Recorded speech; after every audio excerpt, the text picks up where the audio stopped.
ሰላም ጤና ይስጥልኝ ውድ የዩቲዩብ ቻናል ተከታታዮች እንደምን ሰነበታችሁ? እኔ መምህር ልንገረው ማናለ እባላለሁ። በዛሬው የዩቲዩብ ቻናል ላይ ይዤላችሁ የቀረብኩት ውጤታማ ተማሪ ለመሆን መደረግ ያለባቸው ጥንቃቄዎችና መከናወን ያለባቸው ተግባራት ምንድን ናቸው የሚሉትን ነው። ይህንን አስመልክቶ እንግዲህ ብዙ ጥናቶች እንደሚያሳዩት ተማሪዎች በአካላዊ በስነልቦናዊና በአእምሯዊ ፈጣን ጠንካራና በራስ የመተማመን ችሎታን ለማዳበር የሚረዱ የተለያዩ መንገዶች እንዳሉ በተለያዩ ባለሙያዎች ተዘርዝረዋል። ከነዚህም መካከል የስነ ምግብ የስነ ባህሪና የስነ አእምሮ ተመራማሪዎች በተለያየ ጊዜያት ባጠኗቸው ጥናቶች ያስቀመጧቸው ዋና ዋና ነጥቦች ብለው የጻፏቸው ነገሮች አሉ። ከነዚህም ውስጥ 6 ዋና ዋና ነጥቦች አንድ ተማሪ ጥሩ ውጤት ለማምጣት ወይም ውጤታማ ለመሆን የሚያስችሉት ነገሮችና ምክንያቶች ምንድን ናቸው ብለው ያስቀመጧቸው 6 ዋና ዋና ነጥቦች አሉ። ከነዚህ ከ6ቱ ነጥቦች ውስጥ እየጠቃቀስን እንወያያለን። ተከተሉኝ። እንግዲህ አንድ ተማሪ ውጤታማ ለመሆን ከሚያስችሉት ነገሮች መካከል የመጀመሪያው የአመጋገብ ስርዓትን ማስተካከል ነው ይሉናል። እንግዲህ የተለያዩ የስነ ምግብና የስነ ባህሪ እንዲሁም የስነ አእምሮ አጥኚዎች ባስቀመጡት መሰረት አንድ ተማሪ ፈጣን፣ ቀልጣፋ እና በራስ የመተማመን ስሜቱ የዳበረ እንዲሆን ለማድረግ አመጋገብ ስርዓትን ማስተካከል አንዱና ዋናው ምክንያት ነው ብለው አስቀምጠዋል። ይህንም ያስቀምጡበት ምክንያት በሀገራችን በከፍተኛ ሁኔታ የሚዘወተረው በስጋና ጣፋጭ ምግቦች ላይ በመሆኑ ይህ ደግሞ የአእምሮን የማሰብና የማስታወስ ችሎታን እየቀነሰ ስለሚሄድ ከነዚህ ምግቦች በተለየ መልኩ የአመጋገብ ስርዓትን ማስተካከል ብቁ ተማሪ ለማፍራት ያግዛል ብለው አስቀምጠዋል። በሁለተኛ ደረጃ ተማሪው እንግዲህ ትምህርት ቤት ከገባና ትምህርት መማር ከጀመረበት ጊዜ አንስቶ ለምን እንደሚማር የሚማርበትን ዓላማ ማወቅ መንገር ማሳወቅ ይጠበቅብናል።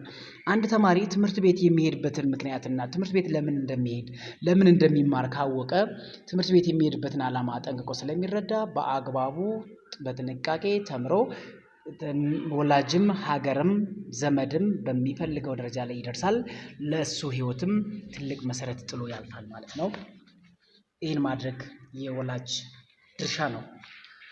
በሶስተኛ ደረጃ ላይ የተቀመጠልን በክፍል ውስጥ ከፍተኛ ትኩረት መስጠት አለበት ይለናል። አንድ ተማሪ ለምን እንደሚማር ካወቀ በክፍል ውስጥ ትኩረት ሰጥቶ መማር እንዳለበት በደንብ ማወቁ የሚያጠያይቅ ጉዳይ አይደለም። ስለዚህ አንድ ተማሪ በክፍል ውስጥ መምህሩ ሲያስተምር ቁጭ ብሎ በአግባቡ በጥንቃቄ ከተከታተልና ካወቀ ይህ ተማሪ በክፍል ውስጥ የሚይዛቸው ነጥቦች አስፈላጊ ናቸው። ከዛም ቤቱ ሄዶ በሚያጠናበት ጊዜ ለማጥናት አይቸገርም።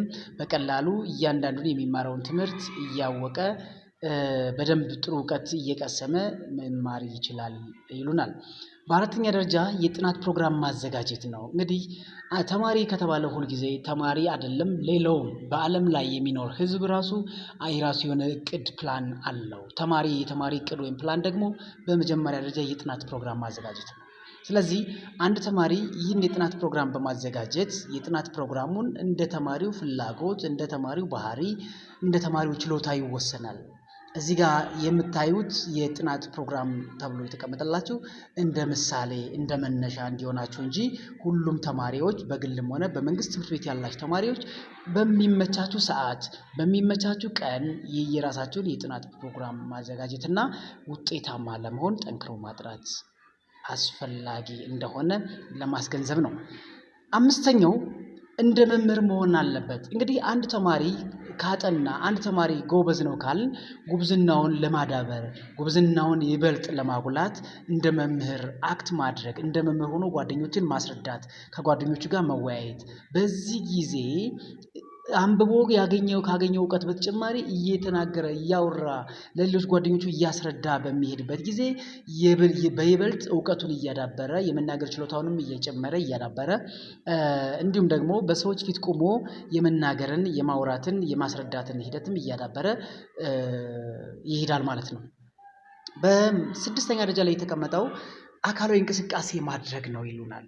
እነዚህ የስነ ምግብ የስነ አእምሮና የስነ አካላዊ ተመራማሪዎች ባስቀመጡት ጥናት መሰረት not only the students ማንኛውም ተማሪ ብቻ አይደለም ሰው ሁሉ ጤናማ ስራ ሰርቶ ለመኖር አካላዊ እንቅስቃሴ ማድረግ ይጠበቅበታል። በተለይ ተማሪዎች ደግሞ ትምህርት ሲማሩ ትምህርት የአእምሮ ስራ ነውና አእምሮአቸውን በትምህርት ሲያጨናንቁ ከቆዩ በኋላ ባወጡት ፕሮግራም መሰረት አካላዊ እንቅስቃሴ ቢያደርጉ የተሟላ ስብዕና የተሟላ የአካል ቁመና የተሟላ የአእምሮ ስብዕና ይኖራቸዋል።